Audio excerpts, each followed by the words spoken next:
بزرگوں اور بھائیوں، دیکھو درود شریف جو پڑھا گیا، درود شریف بہت بڑی دولت ہے۔ نبی اکرم صلی اللہ علیہ وسلم فرماتے ہیں من صلی علیہ صلاۃ صلی اللہ علیہ عشرہ، من صلی علیہ صلاۃ، جو مجھ پر ایک مرتبہ درود پڑے گا، صلی اللہ علیہ عشرہ، اللہ تعالیٰ اس پر 10 رحمتیں نازل فرمائے گی۔ دوسری حدیث شریف میں ہے 10 گناہ معاف فرمائے، 10 درجات بلند فرمائے۔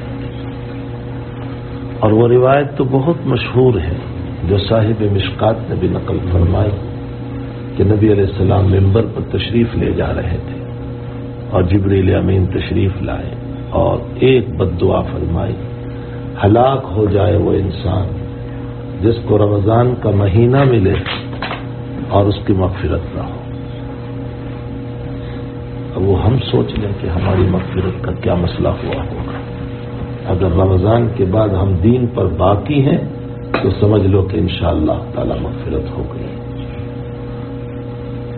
تو حضرت نے آمین فرمایا، دوسری سیڑھی پر قدم رکھا، فرمایا ہلاک ہو جائے وہ انسان جس کے سامنے والدین زندہ اور ان کی خدمت کر کے جنت نہ کما لے۔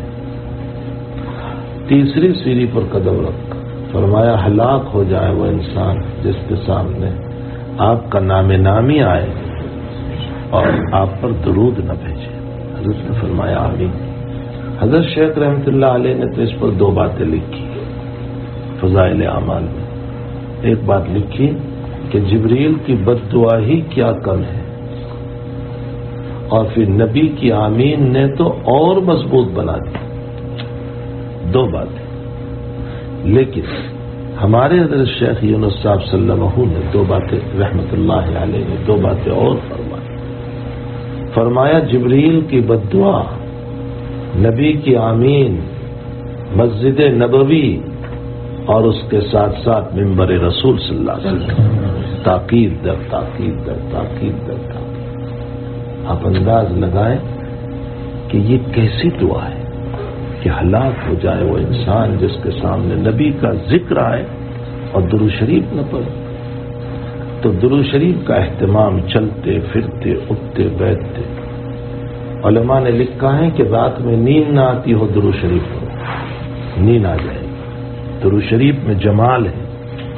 مشکات شریف میں روایت ہے تم درود پڑھتے ہو تو فرشتے گھومتے رہتے ہیں اور تمہارے درود کو لے کر مجھے پہنچاتے ہیں۔ خوش نصیب ہے وہ۔ حضرت یہ بھی فرماتے ہیں کہ پڑھنے والے کا نام پڑھنے والے کے والد کا نام لے کر فرشتے مجھ کو پہنچاتے ہیں۔ ان کو نام دینے کی ضرورت نہیں ہے ہم کو، تو ملائکہ ہے، اللہ تعالیٰ نے ان کو وہ طاقت دے رکھی ہے، تو ہمارا نام لے کر پہنچاتے ہیں۔ ہمارے ڈاکٹر عبدالحی صاحب عارفی رحمۃ اللہ علیہ کوئی معمولی شخصیت نہیں، حضرت عبدالثانوی رحمۃ اللہ علیہ کے اجل خلفاء میں سے حضرت مولانا تقی صاحب اور مولانا رفیع صاحب کے پیر ہیں۔ ان دونوں کو اجازت انہی سے ہے، اور یہ دونوں کے دونوں حضرت ڈاکٹر عبدالحی صاحب عارفی سے بیعت ہوئے تھے، اور عجیب و غریب ان دونوں کی اصلاح فرمائی۔ بیعت ہوتے ہی پہلی بات فرمائی تھی، میاں رفیع اور میاں تقی تقریر کے لیے نہیں جاؤ گے۔ اوہو، قیامت کھڑی ہو گئی۔ سارے لوگ مدرسوں میں بلاتے تھے ان دونوں کو، اور یہاں شیخ نے قید لگا دی، تقریر کے لیے کہیں نہیں جاؤ گے۔ اب لوگ دعوت دینے آ رہے ہیں، فرماتے ہوئے حضرت نے منع فرمایا۔ لوگ کہتے تھے حضرت کے پاس جائیں، فرمایا ہمارا نام بالکل نہ لینا۔ جب کوئی جاتا تھا تو حضرت فرماتے تھے نہیں، ان کو رہنے دو۔ 8 سال اس طرح گزر گئے، بڑی بات ہے، 8 سال گزر گئے۔ اس کے بعد ایک مدرسے سے دعوت آئی اکورا خطر سے، تو حضرت وہی جملہ فرمایا وہاں تقی صاحب کہ بھائی منع کیا ہے مجھے، کام آ جاتے ہیں۔ کہا ٹھیک ہے۔ وہاں گئے تو حضرت نے فرمایا مولوی تقی چلے جاؤ، لیکن جانے سے پہلے مجھے مل لیجیے.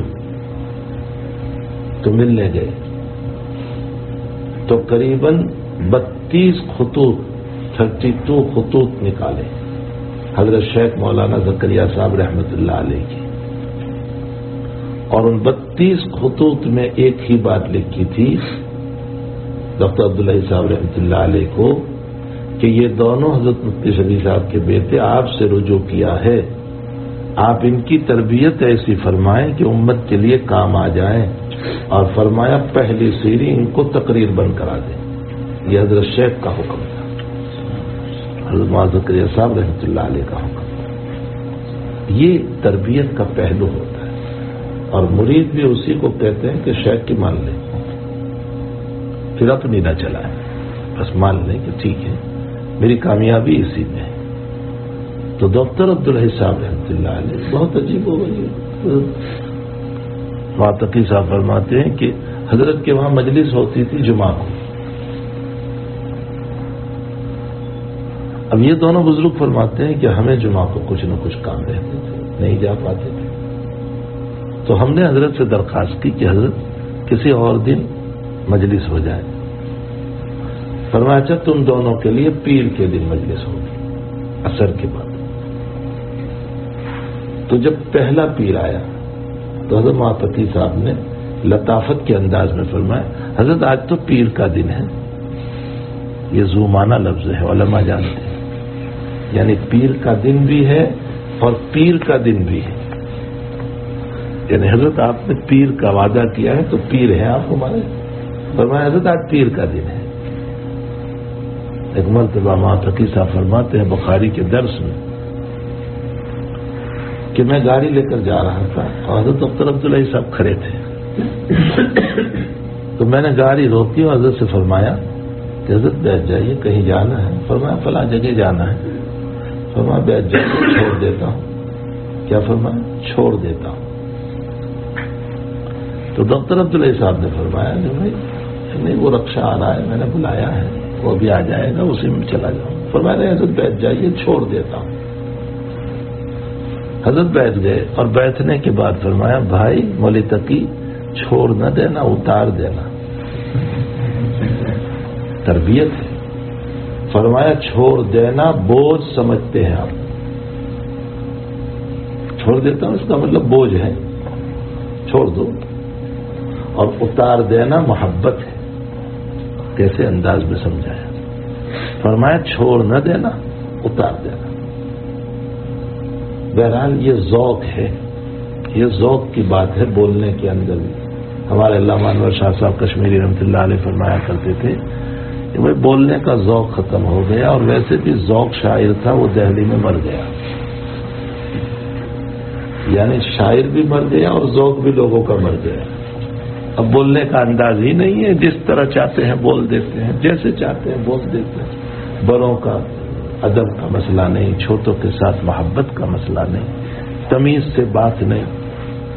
بہرحال خیر میں تو یہ کہہ رہا تھا کہ حضرت ڈاکٹر عبداللہ صاحب رحمۃ اللہ علیہ فرماتے ہیں کہ اللہ کے نبی علیہ السلام کا مزاج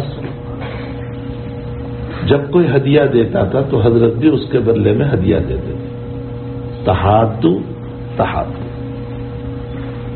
جانبین سے، میں آپ کو ہدیہ دوں آپ مجھے دو. یہ حضرت کا عمل بھی تھا، مزاج بھی تھا، ارشاد بھی تھا. فرمایا نبی آج بھی قبر مبارک میں حیات ہے اور آپ کا وہ مزاج بدل نہیں گیا. حضرت فرماتے ہیں یہ مطلب نہیں ہے کہ بس حضرت دنیا سے رخصت ہو گئے تو مزاج بدل گیا. فرمایا حضرت کا مزاج آج بھی ہے قبر مبارک میں، لیکن اب ہم کو کیسے دیں گے؟ فرمایا ہم درود کا تحفہ بھیجیں گے، حضرت ہمارے لیے دعاؤں کا تحفہ بھیجیں گے. حضرت کی دعائیں ہم کو لگیں گی. آپ فرماتے ہیں کہ میری قبر پر آ کر جب کوئی مجھے صلاۃ السلام پیش کرے، فرمایا میں سنتا ہوں، میں اس کا جواب دیتا ہوں. ملا علی قاری رحمت اللہ علیہ نے مشکات کی شرح میں لکھا ہے کہ ہر ایک کو جواب نہیں ملتا. سنو، سلام تو بہت سارے لوگ پڑھ رہے ہیں، لیکن فرمایا جواب ہر ایک کو نہیں ملتا، 2 شرط کے ساتھ جواب ملتا ہے، اخلاص ہو اور عشق ہو، 2 شرط، اخلاص ہو اور عشق ہو، ان 2 کے ساتھ جو سلام پڑھتا ہے اس کو ملتا ہے، ویڈیو بنانے والوں کو نہیں ملتا، جو وہاں لوگ ویڈیو بناتے ہیں ان کو ثواب نہیں ملتا، اخلاص ہو عشق ہو۔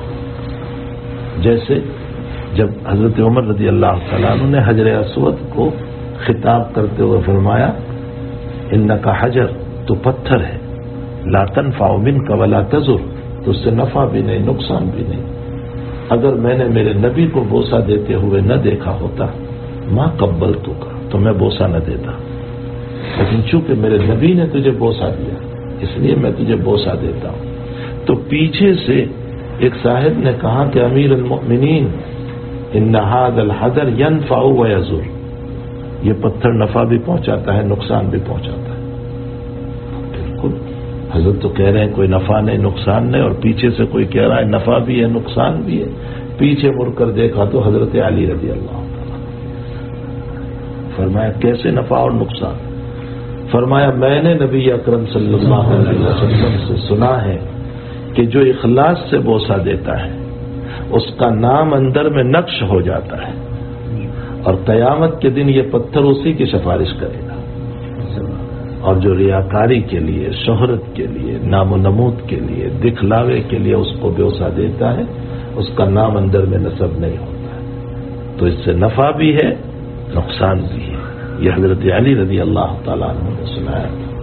تو بہرحال درود شریف بہت بڑی چیز ہے، اس کا اہتمام ویسے بھی رکھنا چاہیے ہم کو، چلتے پھرتے اٹھتے بیٹھتے، اور خصوصاً جمعرات سے لے کر جمعہ تک، مغرب آج مغرب سے لے کر کل مغرب تک، یہ وقت تو بہت متبرک ہے۔ تمہیں معلوم بھی ہے قیامت جمعہ ہی کو قائم ہونے والی ہے۔ اللہ کے حبیب پاک صلی اللہ علیہ وسلم نے فجر کی نماز میں جو الف لام میم سجدہ اور حل اتی علی الانسان کو جو پڑھا ہے نا، ان دونوں صورتوں میں قیامت کا بیان ہے، اور قیامت یاد دلانے کے لیے حضرت پڑھتے تھے، اور مشکات شریف کی روایت ہیں جو ہمارے دلوں کو ہلا دیتی ہے، میں جب اس روایت کو پڑھتا ہوں تو پاؤں تلے سے زمین نکل جاتی ہے۔ جب جمعہ کی صبح کل ہوگی تو پرندے بھی کانپتے ہیں غروب آفتاب تک، اور سمندر کا پانی بھی کانپتا ہے غروب آفتاب تک، کہ کہیں اللہ آج قیامت قائم نہ کر دے، لیکن انسان ہے کہ غفلت، فجر کی نماز تک نہیں پڑھتا۔ اللہ اکبر، کیسے ہمارے حالات۔ تو یہ بڑا متبرک دن ہے جمعہ کا، بعض روایتوں میں تو اس کو عید سے افضل قرار دیا گیا۔ عید میں اللہ نے کوئی گھڑی نہیں رکھی جس میں دعا قبول ہوتی ہے، جمعہ میں رکھی۔ عید کے دن کوئی ٹائم نہیں ہے جس میں دعا قبول ہو، جمعہ میں وہ گھڑی ہے، وہ ساعت ہے تھوڑی سی جس میں دعا قبول ہوتی ہے، اور کب ہے وہ اللہ نے چھپا دیا ہے، اس لیے کہ بندہ ہے نا بڑا خود غرض ہے، اگر اس کو بتا دیتے تو تب ہی کرتا پھر چلا جاتا، اس لیے اللہ نے چھپا دیا۔ اب علماء بحث کرتے ہیں وہ کون سا وقت ہے۔ امام شافعی رحمت اللہ علیہ فرماتے ہیں جمعہ کی اذان سے لے کر جمعہ کی نماز کے ختم ہونے تک میں وہ گھڑی ہے، تو اب یہ پورا وقت دعا میں گزارو، اذان ہو جائے دعا کرو، 2 خطبوں کے بیچ میں دعا کرو، ممبر سے امام اتر کر کے مصلی پر جا رہا ہے دعا کر لو، اس لیے کہ وہ بہت مختصر ہے، نماز کے بعد دعا کرو۔ اور ہمارے امام ابو حنیفہ رحمۃ اللہ علیہ فرماتے ہیں کہ عصر سے لے کر مغرب تک میں، عصر سے مغرب تک۔ عبداللہ ابن سلام نے فرمایا کہ تورات میں بھی یہی لکھا ہے کہ امت محمدیہ کو جمعہ ملے گا، اس میں عصر سے مغرب تک۔ تو ابو ہریرہ نے اشکال کر دیا، ابو ہریرہ نے اشکال یہ کیا کہ روایت میں تو یہ بھی آیا ہے کہ بندہ نماز پڑھتا رہے تو عصر کے بعد تو نماز پڑھنا منع ہے۔ اس گھڑی کے لیے ساتھ ساتھ یہ بھی لکھا ہے کہ نماز پڑھے تو عصر کے بعد تو کوئی نفل پڑھ نہیں سکتا. تو عبداللہ ابن سلام نے جواب دیا انتظار صلاۃ بھی تو صلاۃ ہے، یعنی مغرب کے انتظار میں بیٹھے رہو اور دعا کرتے رہو، یہ نماز ہی میں ہے. آپ www.attableek.com The Reviver of Iman. مغرب تک دعاؤں میں لگو، تلاوت قرآن میں لگو، ذکر میں لگو، درود شریف میں لگو. ہمارے حضرت شیخ یونس صاحب کے وہاں معمول تھا عصر کے بعد سب کے ہاتھ میں تسبیح ہوتی تھی، درود شریف پڑھو، بس ایک ہی بات، کوئی بات نہیں کرتے تھے، درود شریف پڑھو. عصر سے مغرب درود شریف چلتا رہتا تھا اور اس درمیان لوگ دعائیں کرتے رہتے تھے. تو بہت متبرک دن ہے. اور ترمذی شریف کی روایت ہے کہ من مات فی لیلۃ الجمعہ او فی یوم الجمعہ، آج کی رات میں جو مرے یا کل دن میں کوئی مرے، شرط یہ ہے کہ ایمان ہو، اللہ تعالیٰ قبر کے فتنے سے حفاظت کر لیتے ہیں. علماء نے لکھا ہے کہ قبر کے فتنے سے مطلب سوال جواب، اس کا مطلب سوال جواب سے حفاظت ہو جاتی ہے. ملا علی قاری رحمۃ اللہ علیہ نے اس پر سوال کیا کہ ایسا تو نہیں ہے کہ جمعہ کو چھٹی پھر سنیچر کو پوچھ لے، ایسا تو نہیں ہوگا کہ جمعہ کو چھٹی ہو گئی اور سنیچر کو اللہ کہے کہ لاؤ اس کو سوال کرو. ملا علی قاری نے مشکات کی شرح مرکات میں لکھا ہے اللہ ایک مرتبہ معاف کر دیتا ہے تو پھر پکڑ نہیں کرتا ہے، اور اس پر 4 دلائل دیے، بہت مضبوط دلائل دیے. اور سنو اس سے بڑھ کر ایک بات علی قاری نے مرکات میں لکھی، فرمایا جمعہ کی موت مانگتے رہو، اس لیے کہ بھائی ہم کیا قبر کے اندر کہہ سکتے ہیں، ہمارے تو ہوش و حواس نہیں ہوتی، ہم کیا کریں گے وہاں. فرمایا جمعہ کی موت مانگتے رہو، مقدر ہے تو اللہ دے گا، مقدر ہے تو اللہ دے گا. اور اگر جمعہ مقدر نہیں ہے، ہماری تقدیر میں نہیں لکھی، اور کسی اور دن میں موت ہو گئی تو اللہ جمعہ والوں ہی کی طرح ہمارے ساتھ معاملہ کرے گا.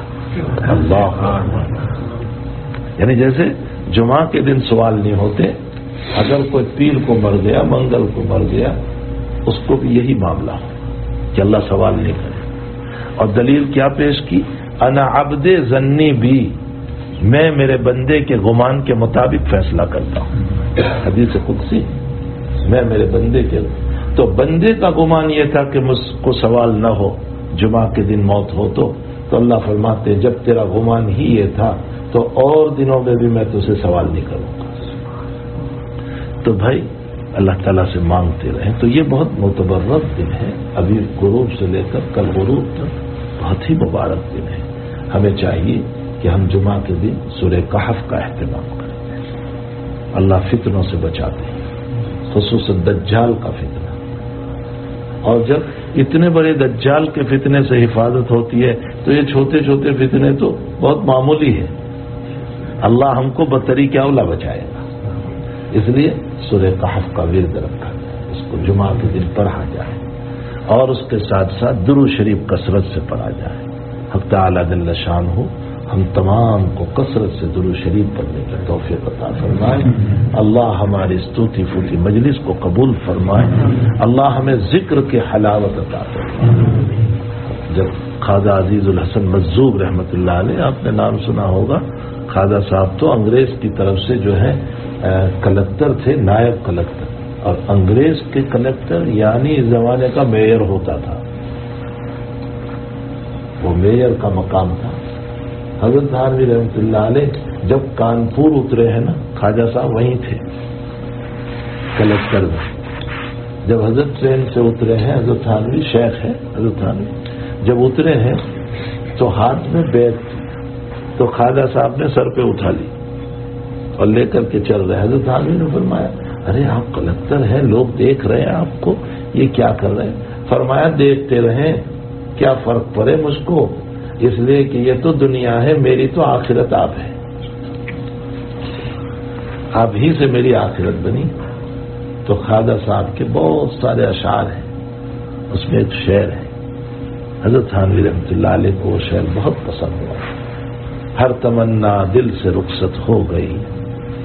دنیا بھر کی تمنائیں ہیں ہماری، ہر تمنا دل سے رخصت ہو گئی. اب تو آ جا، اب تو خلوت ہو گئی. ہر تمنا دل سے رخصت ہو گئی، اب تو آ جا، اب تو خلوت ہو گئی. جب یہ شعر پڑھا ہے خواجہ صاحب نے، حضرت تھانوی نے جوش میں آ کر فرمایا، خواجہ صاحب یہ وہ شعر ہے کہ میرے پاس 1,00,000 روپے ہوتے تو ہدیہ دے دیتا تھا، لیکن میرے پاس نہیں ہے. ہر تمنا دل سے رخصت ہو گئی، اب تو آ جا، اب تو خلوت ہو گئی. سارا وقت دنیا میں نہ لگاؤ، کچھ خلوت اس کے ساتھ بھی لگاؤ، کچھ تنہائیاں اس کے ساتھ بھی تو بیٹھو. ہمارے شاہ وسیع اللہ صاحب رحمۃ اللہ علیہ فرمایا کرتے تھے، ساری دنیا کو آزما لیا، کسی نے چائے پلائی پھر تھپڑ بھی مارا آپ کو، ہے نا، دنیا اسی کا نام ہے. آج چائے پلاتے ہیں، کل تھپڑ مارتے ہیں.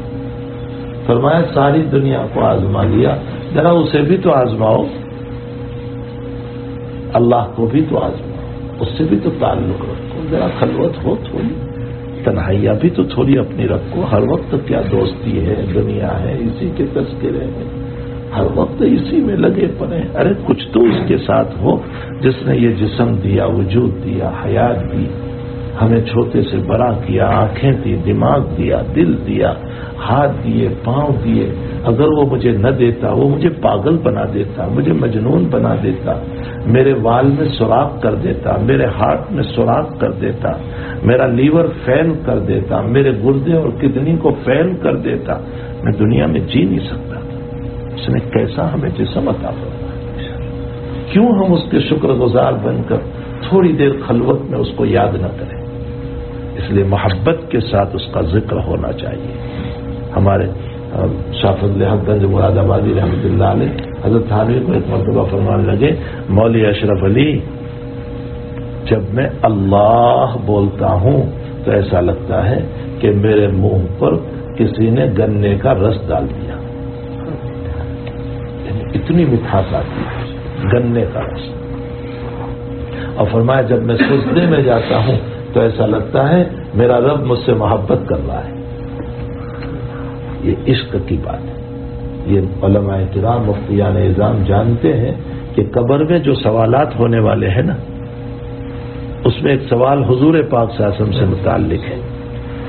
تو کیسے سوال ہوگا آپ صلی اللہ علیہ وسلم سے متعلق؟ بعض کہتے ہیں زبانی ہو جاتا ہے کہ بھئی آپ صلی اللہ علیہ وسلم سے متعلق تم کیا کہتے ہو، جیسے اسکول میں سوال ہو جاتا ہے.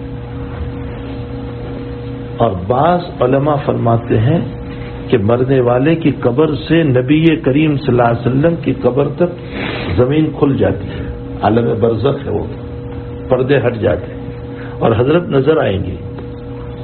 مرنے والے کو حضرت نظر آتے ہیں اور اب فرشتہ پوچھتا ہے بتاؤ یہ کون ہے. تو اگر دنیا میں نبی پر ایمان تھا تو وہ کہے گا نبینا صلی اللہ علیہ وسلم جاءنا بالبینات والہدی، بخاری کی روایت ہے، ہمارے نبی ہیں جو ہدایت کو لے کر آئے تھے، میں ایمان لایا. تو فرشتے کیا فرماتے ہیں؟ نم صالحہ، اطمینان سے سو جاؤ، اطمینان سے سو جاؤ. اور یہ تو بخاری میں ہے، ترمذی میں ہے، نم کا نومت العروس، ایسے سو جا جیسے پہلی رات کی دلہن سوتی ہے. عروس پہلی رات کی دلہن. اللہ کے نبی نے دلہن سے کیوں تشبیہ دی؟ جیسے پہلی رات کی دلہن کو صبح میں اس کے شوہر کے علاوہ اٹھانے والا کوئی نہیں، اسی طرح اے اللہ کے بندے تو اب سو جا، قیامت تک تیرے اللہ کے علاوہ اٹھانے والا کوئی نہیں، بس اب تجھے اللہ اٹھائے گا. اور اگر بندہ فاسق، فاجر، کافر، منافق ہوتا ہے تو وہ کہتا ہے ہائے ہائے لا ادری، مجھے نہیں معلوم یہ کون ہے. میں لوگ کہتے تھے کہ کوئی نبی محمد ہے، میں نہیں مانتا. بخاری میں ہے کہ فرشتہ غرز اٹھا کر کے یہاں مارتا ہے اس کی پیشانی کو. یہ جو قول ہے نا کہ برزخ میں پردے ہٹ جاتے ہیں، حضرت نظر آتے ہیں اور پھر سوال ہوتا ہے. حضرت اقدس تھانوی اس کو مزے لے کر فرماتے تھے، اللہ ایمان پر خاتمہ دے دے، زندگی میں تو نبی کو نہیں دیکھا، انشاءاللہ مرنے کے بعد دیکھ لوں گا، میرے نبی کی زیارت ہو جائے۔ محبت کی بات ہے، جس کو جس سے عشق ہوتا ہے اس سے ملنے کو جی چاہتا ہے، جس سے محبت ہوتی ہے اس سے ملنے کو جی چاہتا ہے۔ وہ فون پہ بات کرتے ہیں پوری رات، یہ فاسد محبتوں کے اندر اور بات کچھ بھی نہیں ہوتی، بیجو رات بھر اسی میں رات لگا دے، حالانکہ بات کا کوئی وجود تک نہیں ہوتا۔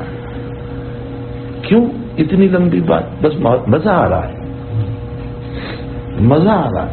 حضرت موسیٰ علیہ السلام کو اتنا سا پوچھا، ہاتھ میں کیا ہے؟ جواب کافی تھا، عصائے۔ اتوقع علیہ واؤ، یا لمبا چوڑا۔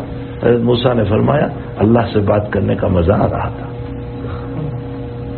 تو اپنے مولا کے ذکر میں ہمیں مزہ نہ آئے، پھر ہم اس رب کے بندے کیسے ہیں؟